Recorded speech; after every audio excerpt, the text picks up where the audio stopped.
আল্লাহর নবী বলেন, আন আবি হুরায়রা রাদিয়াল্লাহু তাআলা আনহু قال أن رسول الله صلى الله عليه وسلم يقول الله تعالى ما لعبدي المؤمن عندي جزاء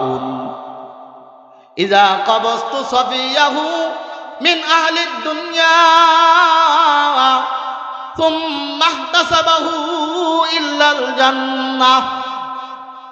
মোহতারাম হাজিরিন, নবীজি বলেন, আল্লাহ তাআলা বলেন, আমার কোনো মুমিন বান্দা বান্দির যদি আপন জনকে আমি উঠায় নিয়ে আসি, কোন আপন জনকে যদি আমি আল্লাহ উঠাইয়া নিয়ে আসি, আর ওই মুমিন বান্দা বান্দি যদি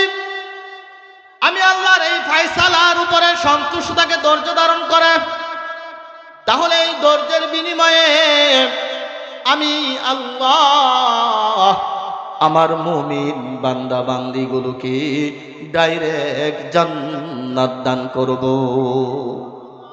আর আসতে বলেন, কি বুঝলেন? আল্লাহ বলেন, যদি আমি কারো আপনজন তুলে নিয়ে যাই, সে যদি মৃত্যুবরণ করে, আর যদি আমার বান্দা বান্দিগুলি যদি কোনো অভিযোগ না করে, আমার বান্দা বান্দিগুলো যদি আমি আল্লাহর ফয়সালার উপরে সন্তুষ্ট থাকে,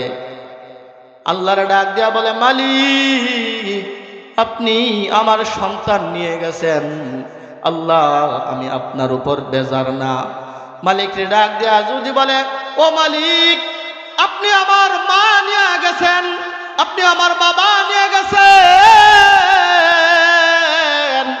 ও মালিক আমি আপনার উপরে নারাজ না,